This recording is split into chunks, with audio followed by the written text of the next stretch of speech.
Hi, this is Mark Williams with Circle of the Dark Mother. Today we're going to talk about Lilith and her aspects Ardat Lili, Norea, and Mary Magdalene. If you like what we do, please like this video and subscribe. Lilith's Partsuf. So Partsuf, or plural Partsufim, is a Hebrew word that means personalities and refers to various aspects, or in some traditions called deific-masks, of a god or goddess. Each sphere, Sephira on the Tree of Life and Qliphoth on the Tree of Shadows, has a personality of Lilith. The Sephira are spheres of light, the Qliphoth are husks of darkness.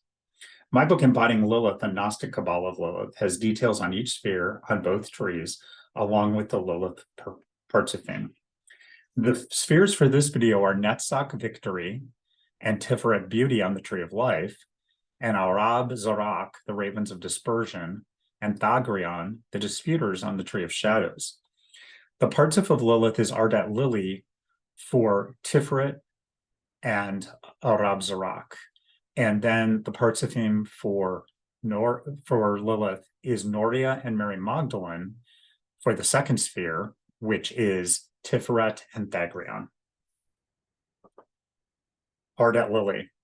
Ardat Lili first appears as a Sumerian storm spirit, predating the mention of Lilith in myth and legend. She is later considered a succubus and vampire who seduces men into masturbation. She is also said to marry men to create havoc in their lives.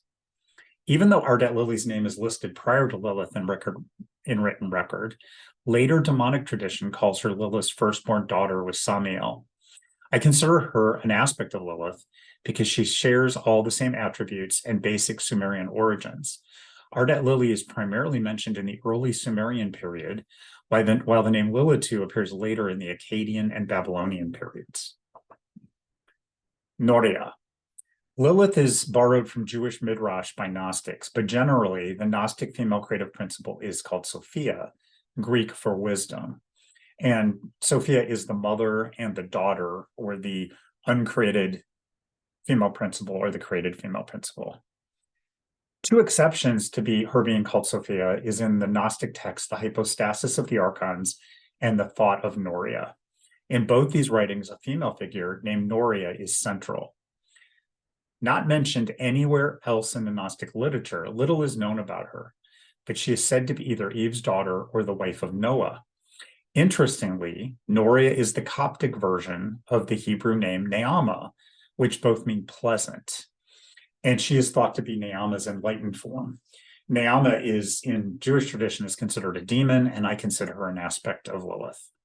In one myth, Norea demands passage on the ark, and when Noah denies her, she wields the power of fire and burns the entire ark to ash, leaving Noah to build a new one. I also have a second personality for this sphere, which is Mary Magdalene. She is mentioned by name a few times in the New Testament, but her story has captured the minds and hearts of Gnostics. What is known about Magdalene from canonical scripture is that 7 demons were supposedly cast from her. She is one of the few of Yeshua's, Jesus's followers that are at the cross during the crucifixion, and she assists in his burial. She's also the first to see him after he rises from the dead. The Gnostic Gospels are full of stories about Mary Magdalene. Almost all will represent her as at the very least, the most inner student of Yeshua. She's usually though depicted as the star of the Gospels, the Gnostic Gospels, where she knows far more and can do more than the male apostles. And in fact, they come off sort of as dumbasses in most of it. So she's really the enlightened female. So if you watch my video on Gnosticism, she is Sophia the daughter in Gnostic tradition. To Gnostics, Magdalene is seen as the embodiment of daughter bride God, and some traditions considered her to be the blending of both Lilith and Eve as a perfect enlightened being.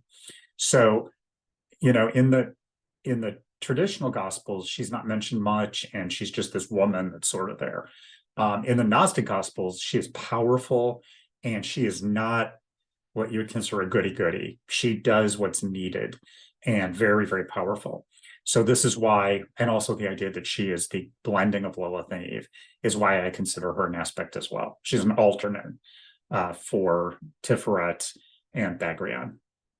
Hopefully you enjoyed this. Thank you. I'll be doing more of these personality videos or aspect videos. Like and share, or like and subscribe. You can share too if you enjoy.